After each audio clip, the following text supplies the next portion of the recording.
वैज्ञानिकों के मुताबिक इन धूल के बादलों से दूर एक तारा हुआ करता था। वक्त के साथ साथ उस तारे की ऊर्जा कम होने लगी, जिसके कारण उसके अंदर एक विशाल विस्फोट हुआ। विस्फोट के कारण अंतरिक्ष की धूल एक दूसरे से दबने लगी और इस दौरान बादलों में मौजूद धूल दबाव और गर्मी की वजह से बड़े उल्कापिंड और पत्थरों में परिवर्तित हो गए और इसी दबाव की वजह से इन बादलों में मौजूद रेडियो एक्टिव पदार्थ ने ग्रेविटी का निर्माण किया। इस ग्रेविटी के कारण बीच में हाइड्रोजन और हीलियम इकट्ठा होने लगे। बीच में इस भयंकर दबाव के कारण एक विशाल विस्फोट हुआ और इस विस्फोट के कारण हमारे सूरज का निर्माण हुआ। अंतरिक्ष में पहले एस्ट्रॉइड यानी शुद्ध ग्रह में भारी वजन की वजह से सूरज के करीब आकर सूरज की परिक्रमा करने लगे। धीरे धीरे इन एस्ट्रॉइड में भारी टकराव हुआ, जिसके फलस्वरूप मरकरी, वीनस, अर्थ और मार्स जैसे ग्रहों का निर्माण हुआ।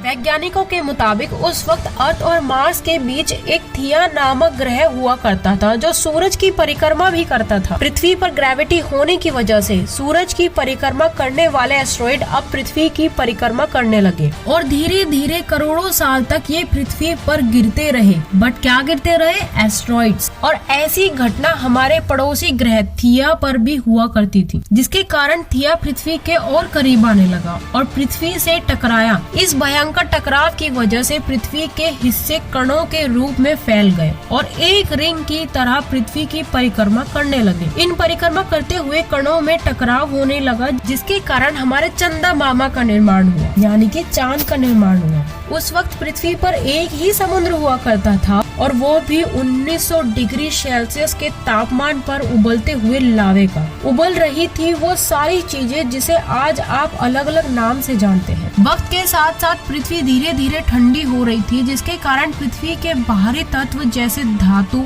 और रेडियो एक्टिव पदार्थ पृथ्वी के केंद्र में जाकर इकट्ठा हो गए और हल्के पदार्थ पृथ्वी की सतह पर आ गए थे। लाखों सालों तक पृथ्वी पर उल्का पिंड की बरसात होती रही और इन गिरते हुए उल्का पिंडों में जमा हुआ था नमक, मिनरल और पानी। करोड़ों साल तक इन उल्का पिंडों की बरसात होती रही और धीरे धीरे पृथ्वी की ऊपरी सतह पानी से ढकने लगी। वैज्ञानिकों के मुताबिक यही वो वक्त था जब दूर गहरे पानी के अंदर निकलते ज्वालामुखियों से पहली बार सूक्ष्म जीवों का जन्म हुआ। लाखों साल बाद एक वक्त ऐसा आया जब पृथ्वी की पूरी सतह पानी से ढक चुकी थी। हमारी पृथ्वी के सबसे अंदर का कोर रेडियो एक्टिव पदार्थ से बना होने की वजह से हर दम गर्म होता रहता है, लेकिन जब भी पृथ्वी की ऊपरी जमीन ठंडी हो जाती थी तब पृथ्वी के अंदर की गर्मी बाहर निकल के आती थी, जिसके कारण ज्वालामुखी का निर्माण होता था। और कुछ टाइम बाद ऐसा हुआ, पानी से घिरी हुई पृथ्वी पर हजारों की तादाद में ज्वालामुखी निकलने लगी और आने वाले लाखों सालों तक इन ज्वालामुखी का निकलना जारी रहा,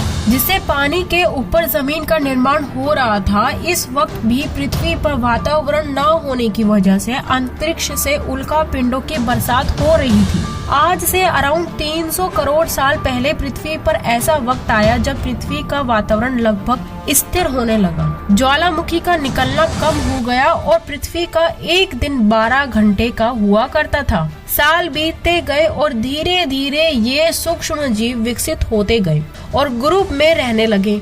आज से लगभग 250 करोड़ साल पहले पहली बार पृथ्वी पर ऐसे जीवों का निर्माण हुआ जो जीवन जीने के लिए पानी के अंदर के मिनरल्स यानी खनिज पदार्थ और धूप का यूज करते थे और माल त्याग के रूप में ऑक्सीजन बाहर निकालते थे।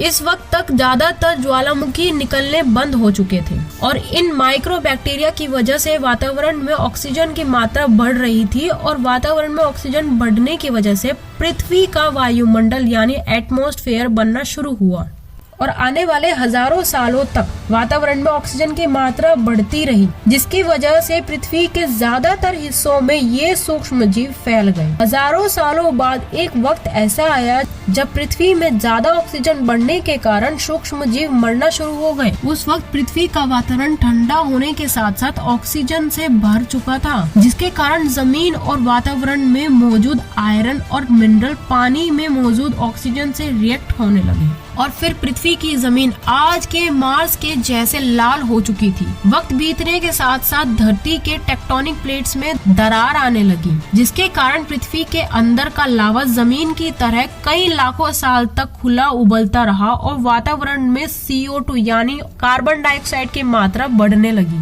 और पृथ्वी पर एसिड की वर्षा शुरू हो गई, और जिससे पृथ्वी का तापमान इतना ज्यादा घट गया कि पृथ्वी पर स्थित पानी बर्फ में परिवर्तित हो गया। और ये था पृथ्वी का आइस एज, जब पृथ्वी पूरी तरह बर्फ से ढक चुकी थी। मगर लाखों साल बाद फिर से पृथ्वी के अंदर स्थित गर्मी ज्वालामुखी के रूप में निकलना शुरू हो गई, और इन ज्वालामुखी से निकलने वाली गर्मी बर्फ की परत को पिघालना शुरू कर दिया। इस बीच पृथ्वी की गहराई में बचे हुए सूक्ष्म जीव धीरे धीरे बदल रहे थे और पानी में अलग से छोटे समुद्री पौधे निकलना शुरू हो चुके थे, और फिर से पृथ्वी पर एसिड की वर्षा शुरू हो गई, जिसके कारण फिर से पृथ्वी ठंडी होने लगी और बर्फ से ढक चुकी थी। कई हजारों साल तक ये प्रोसेस रिपीट होता रहा, और इसी कारण से अब समुद्री जीव धीरे धीरे वातावरण के हिसाब से विकसित होने लगे। समुद्री पेड़ बर्फ की वजह से पूरी तरह से मरते या सूखते नहीं थे, और ऐसे ही 90,000 साल बाद ये बर्फ का पिघलना शुरू हो गई और इन धरती पर वातावरण फिर से फैलना शुरू हो गया। वैसे ही ये छोटे जीव जमीन से बाहर आना शुरू हो गए। उस वक्त पृथ्वी की बर्फ पिघलना शुरू हुई थी, जिसके कारण अफ्रीका में घने ठंडे जंगल हुआ करते थे, और इसी बीच ये जमीनी जीव बंदरों में परिवर्तित हुए। मगर जैसे जैसे पृथ्वी गर्म होने लगी वैसे वैसे अफ्रीका के ये जंगल सूखने लगे। जंगल की चीजें खाने वाले बंदरों को खाने की कमी होने लगी। खाने की तलाश में बंदर ने अपने पैरों पर चलना शुरू कर दिया, जिससे उन्हें दूसरे जानवरों का शिकार करने में मदद मिलती थी। धीरे धीरे बंदर एप्स